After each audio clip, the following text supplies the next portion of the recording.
gorondon sore ni ibeke baka ou igata la Guinée frontière était mongo du était sibi fait bangwana mo fermé iten kon nu ibeka chamo belesele nu ne ala ma de beles munu yita oli belesele amunu mita on belesele tu vois non aw jo nga fo profit do nga fo profit e ma famo Ibrahim woni e bloqué danga de ne ma fo yo faninte am baninte ne de tanga téléphone ne de sago balano atanke numéro 1 ne de sago be nga fembelano on parle pas on tek mo ko sobo munu mek mo libe son tek mo on tek mo ko sobo nango kam ko mek mo wasali parce que nous on te mieti on te boboyi kuma ga gele bobo de bulu suma on mek mo sago la on ba tata ka sigi e mo famu on te boboyi de suma bobo be na mara be bobo be tu vois non donc même Idriss Kanapo kele o bora ay mi fo digoma aya la me ani biya betla kana mina ne afa ngonya mo de shi ya wacha anta kanyi mambi angata nga Idriss Lame folo angata anga Idriss Lame mena Idriss Lame Idriss Kanapo anga Idriss Lame c'est pas ici anga Lame wala anga Idriss Lame Santumanga Mamoudigo Soroka circuler Mali comme là. Mais c'est un hors la loi. C'est un monsieur qui est au-dessus de la loi. À noter ses camines. Sans mentir à Digo Soroka circuler Mali comme mais chez notre ramène effectivement notre emmené. Il va nommer ni mouille. Sono danga den dans les flags au Wono Maliga Kafiri den dans les flags du Sukashib Naina Farabi. Dodo Digo et Tourissi. Eba do Digo et mi Jamana Ngonode. Ebo don tiki à Koroboke. Doro digo beta non ne ma fe nge ga Facebook bo faraka nu da Facebook ngo ba magote no fo wene ambe worma sa ba mago kele me ni bine sigi ga fese ka dagno ko ta ka lawale ali haji belebele wali ju da kan tike karamo dani belebele mais Idrissi sang mante ga digo sore parce que mo min do anoti se kamine e bo do o yira labi o ma yira labi ayo chamanike digo bora keleke ma digo mabo kele ka politique dola digo mabo kele ka femme la digo be boni malien to de avec malien a droit de défense wa c'est ça attendre l'homme l'homme religieux attendre chef attendre roi de roi oyoka sali ni kila e kele o keleke aya beka ka peuple de no fait billahi kila mata kelega aka famille no fait fio kila ka famille tonana di aya kun hala ma fa je nyogoni mais qui a sonné de kaka jamana kono de no fait c'est ça digo bo sera de tagama aminaki let's go anga taga fe ali haji dani wali judda gantri dimi mbaw fako fantan de nunu fam sagamba la ko ju anga la mer anga ga to na mer Mamoudigo je sais qu'il clube na wa iyere ba don idine ani ngani yala ni ala ko e tien e ba don ka fo kebe ka muke na tara o ma itita arjinela iyere ba don tiki e ba don kibe ka muke kiti ka ke dine kama e ba don kibe ka muke kiti ka ke Mamoudigo je sais qu'il clube na wa iyere ba don idine ani ngani yala ni ala ko e tien e ba don ka fo kebe ka muke na tara o ma itita arjinela iyere ba don tiki voilà arjina dadumba sadi e mfanimba e Allah dimi ne be mo faka du golo sanfé mais comment ça c'est un petit black ro e psigni sigi chogodi ko digo ko baga minge ko yere ba dono sara ko tita arjina la mais lui-même na yi dia e ki yere faka na yi dia ta sali ka ba kono ni dona arjina kono kana foma ni dona arjina kono ya rabbi ama ala kana nyeda kira shuka ne e dona arjina kono ala kana ne dani ala kana nyeda ala kana magan taga no ganye nga jela tike kono ne Idriss sadi ne e dona arjina kono ko ala yere jafa kauna ne e dona arjina kono kele ma fine de bi jien kono e ka nyama de ane ado de bi jien kono e ka danga de ane ado kele ala ko cheoche wallahi cheoche ala ko muso ke anti masri ibe waliju la mede waliju dani de Paris waliju karamo dani waliju ka bo Paris ala ko muso i masiri chenye koro akadiye choko mina cheke anga masiri sanga di musoma mais ala ko cɛw ma an cɛw an kana u ɲɛ jɔ parce que cɛ i bɛ se à 17 à 18 ans ni muso kolela ɲɔgɔn na i bɛ kɛ fɛn dɔ ye i bɛ jarabi musow ka fɛn cogo la a ko aw kana aw yɛrɛ kɛ muso ye ne ala y'aw dan cogo min na a ye to aw ka cɛya position ma kelen a ko aw kana fɛn fara aw yɛrɛ kan aw kana aw yɛrɛ dilan aw cɛw aw kana aw yɛrɛ dilan k'aw yɛrɛ kɛ fɛn dɔ ye e Idrisi e complexera ka taa don mode la mode ma ɲɛ olu y'i bila k'i gɛn ko teli b'i kunkolo la teli bɔra i kunkolo la i kunkolo teli bɔra la teli bɔra i kunkolo la olu y'i bila i bɔra o la o mɔnikɛyɔrɔ i taara tatouage k'i yɛrɛ la ka tila ka tatouage k'i bobara kɔrɔla la ka tatouage k'i kuti sanfɛ wallahi tatouage b'a kuti sanfɛ kabi ala k'an danga ye cɛlakɛrɛ ye i bɔra o la i complexera i sɔgɔni nungu i taara mɛ min kɛ k'i sɔgɔni nungu sɔgɔ ka tila ka bulu don o fɛnɛ kɔnɔ e bɛna mun de fɔ aw ɲɛna dugukolo yɛrɛ sanfɛ sa e bɛn'i da don ala ko ɲuman n ko ala ka danga bɛ kɔ kira ka danga bɛ kɔ ala y'i danga dugukolo in sanfɛ kira y'i danga dugukolo sanfɛ i b'o danga denyawale de la n'a y'i diya i yɛrɛ faga siɲɛ 100 a t'a ɲɛ ci ta tiye ka ala ye golo min d'i ma ka o golo wallahi billahi ala ko anw minnu y'an tulo sɔgɔ ne danni ne tulo ni sɔgɔlen don ni sɔgɔlen don ne danni y'a sɔgɔ mais ne b'a dɔn ala ko lahara jɔ dɔ kɛnɛ kan ko n'a mɛlɛkɛw bila ka sɔrɔ ka dolen ka dolen doni na ka tulo in sama ka jigin ka tulo in minɛ k'a gulon wallahi masa y'a fɔ kuranɛ kɔnɔ e bɛna mun de fɔ o tulo sɔgɔ o kɔlɔlɔ o b'anw kan anw bɛ ka miiri o la k'a fɔ anw ye o min kɛ o kɔlɔlɔ b'anw kan surtout e min e natara musow la k'olu bɛ tatouage k'u yɛrɛ la ko k'u yɛrɛ masiri e fana taara tatouage k'i kuti kɔrɔlanin na ka tila ka kɛ yan na ka tila ka kɛ yan na e ɲamaden wololen e bɛna mun de fɔ aw ɲɛna ala ko la e bɛna mun wɛrɛ de fɔ aw ɲɛna e bɛ taa mun de fɔ Diko yɛrɛ e n faninba hɛ ala dugu ka jan ɲɔgɔn na sinon n bɛ n bolo bila e bɔrɔ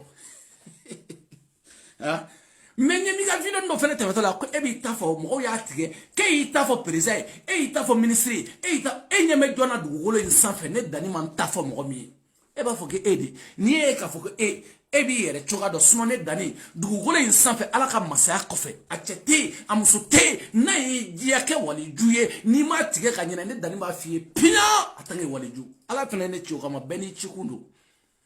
bɛɛ n'i cikun don kira cira a mantonw ma k'a ka mantonw k'a k'u guider ko k'u don silamɛya la ka Badara Ali bila nɔfɛ ko k'a ka kɛlɛkɛcɛ Arasa cira maliyɛnw ma ka tila ka dani ci Arasa ma ko a garder ka ɲɛ a belebele waliju de Paris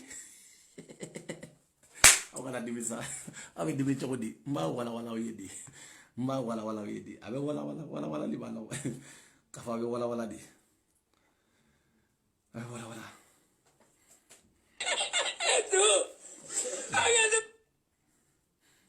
impolitesse cɛw cɛ n'i bɛna kana ne ka page sanfɛ a kana manamanakan fɔ n ɲɛna n b'i bloqué n ye vidéo min kɛ 3 minutes pour mieux comprendre laban in o vidéo ni sisan cɛ n ye 123 personnes de bloqué mais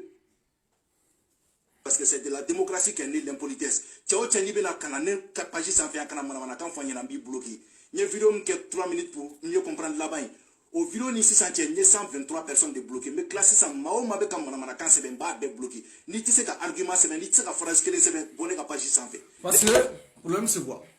n'i ko ko mɔgɔw y'i neni k'i b'u bloqué là d'accord je suis d'accord avec toi mais mɔgɔw nana ko je suis pas d'accord avec toi Diko c'est Diko quelqu'un Diko ye mɔgɔ min ye ko sɔnnen don Diko de ye État tɛ se ka Diko datugu e ko ouais ko non k'e b'olu bloqué donc toi-même tu sais que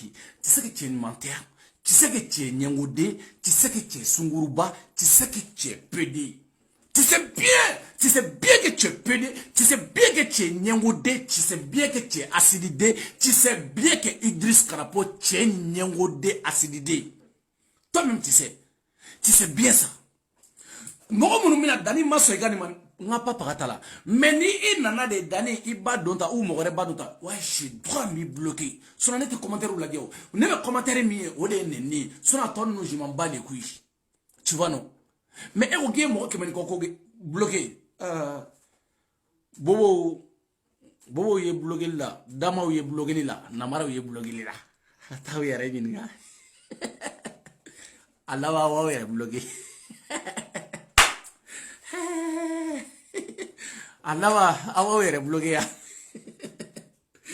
ala let's go an ka taga fɛ n ta janya o bɔra yen a ye nin kuma fɔ Diko ma kunna sini ni kuma ko digo kuma ante ka yala ko sangi yango soro kasula abe mali kulubali abo wele akerata adonata kuma chama abe kuma chama fo me sukona du sa jeche nyamogo demina mi fongo ayo la me nyamogo demina mi fene fo abo fene la me ame continue barma Facebook jama ka war dima ka jama dima ka dalwa dima no mom so kuma to ba kuma do fo ko mawki dogoya o ko sai ki yere dogoya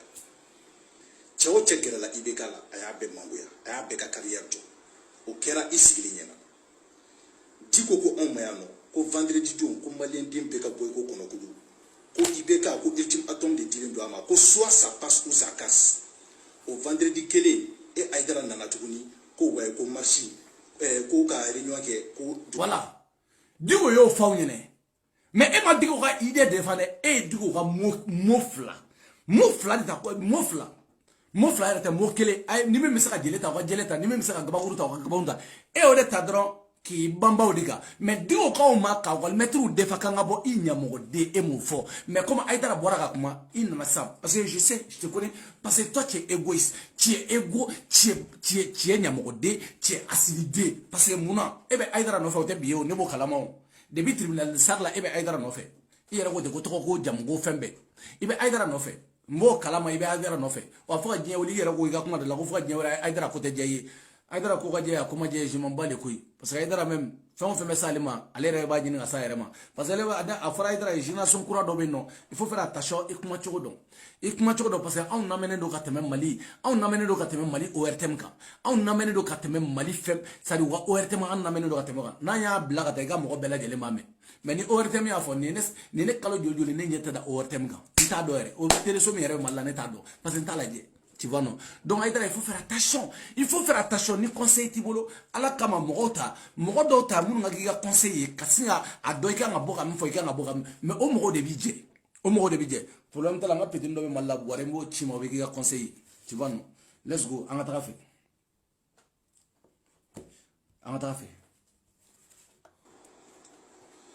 barma Facebook jama assalamu alaikum o kadalwa dima diko ko on mayano ko vendredi don ko malien dimbe ka boy ko kono kudu ko ibeka ko ultime atom de dirin do ama ko soit ça passe ou ça casse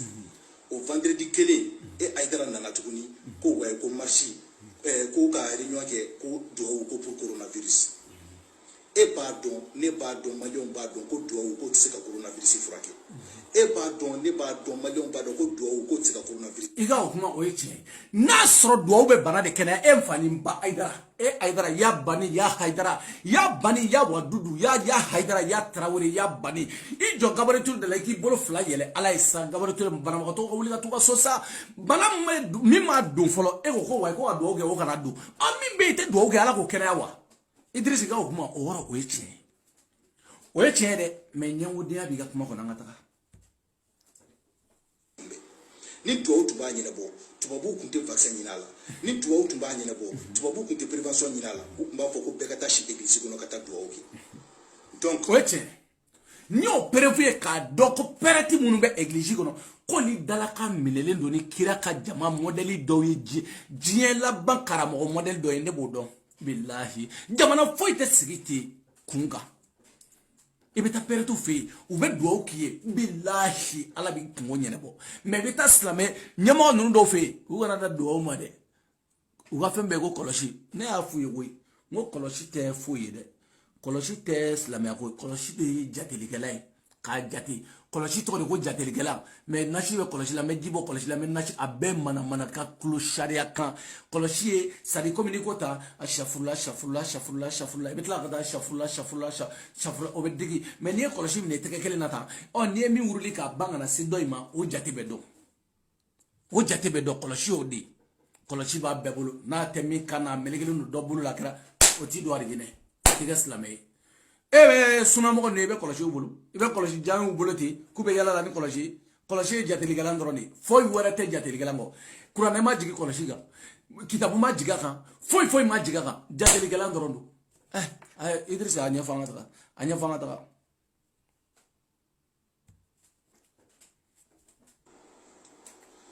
barma Facebook jama ala assalamu alaikum Mourin de Balban Sissan. Oedi, comme Mamou Diko ka interpellation mon kera Sissan, pour procureur tu as ou le commune 5 là. Agne Moumé, Kouye Tcheblin de la me dépêché en tant que ministre des Affaires étrangères, Kokata Mamou Diko fait, Kokata Yafa Delila, Kakla ka foi école ni procureur ma beroka.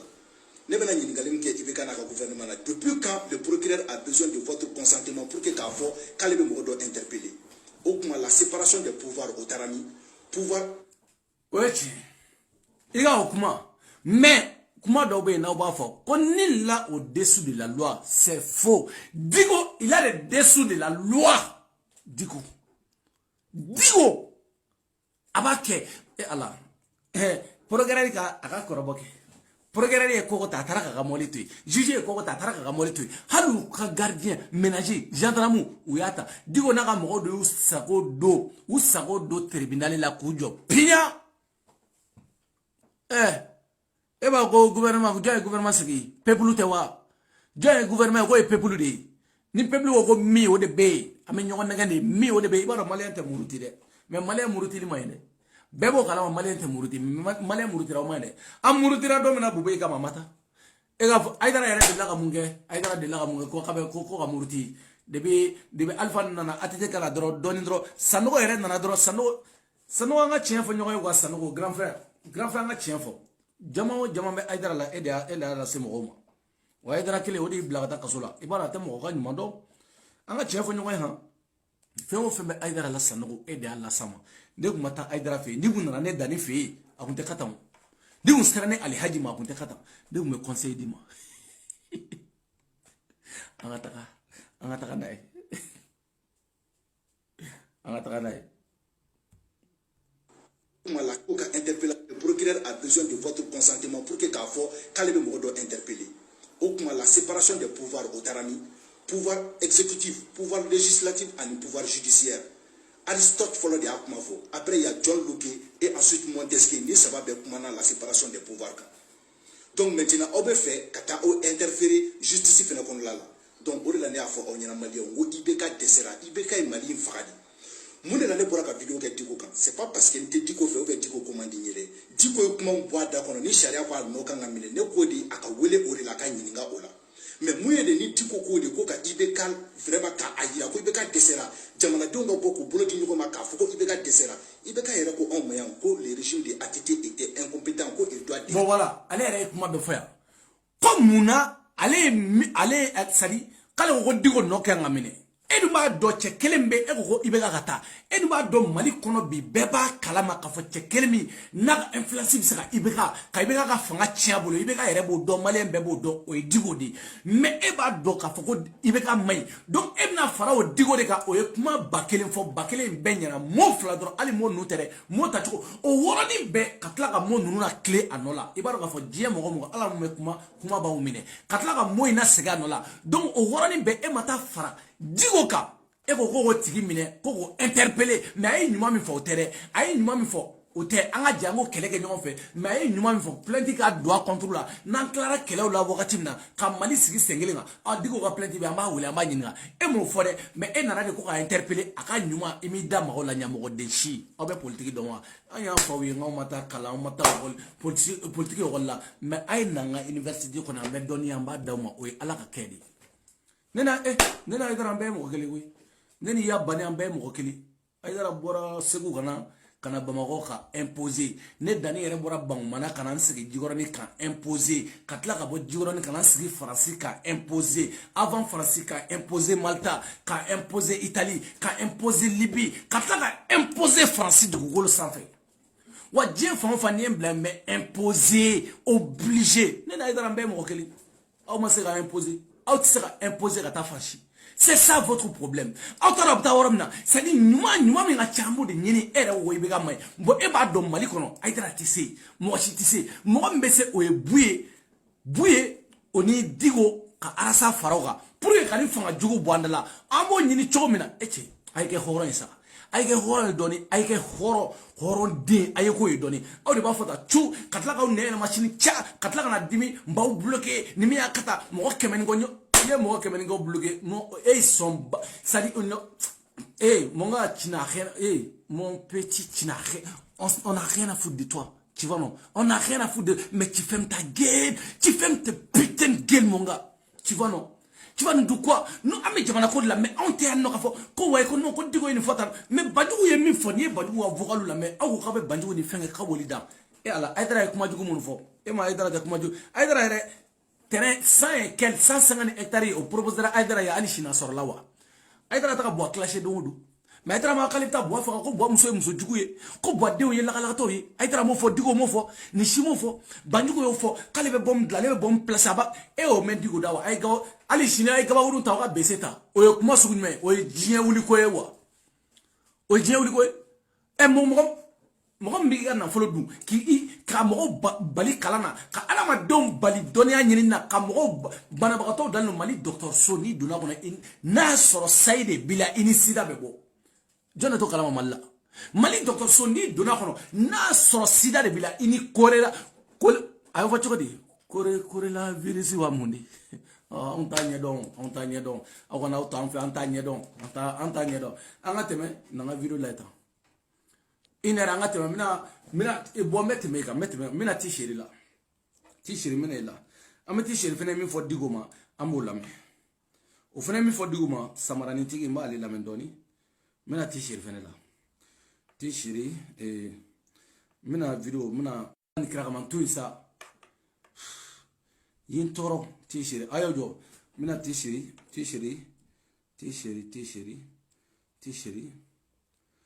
voilà balma t-shirt vogali mi ci fengema e seguma segu tungarama ani te segu tungara échange munge ay vogali mi choma ame t-shirt fen lame parce que nene ni mo nwe ka kuma enfani ba non ala arasa ba fo wakati be ala ka bariga do Facebook dambagola ni te buna adama dendo etado mais ala ke mali farapu a balolin no dia kono ala ka shija ani kenadi mali farapu ma toujours ni t-shirt manga me hakili be jigi mali farapu la parce que mali farapu lui-même il sait que c'est t-shirt mon nation mi do demi do demodeli mi do ça de abse mina abse ka mike o t-shirt fena kana kamna do fo mo ma enfani ba anga t-shirt la me t-shirt anga t-shirt fena la me. Bonsoir grand frère, ça va? Somoro nika messager itungara ni tunusa et il y a un message qui a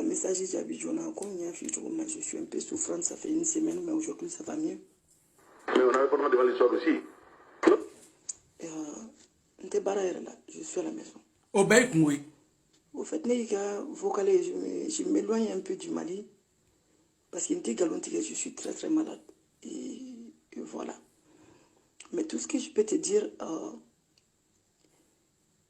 Malien Beda,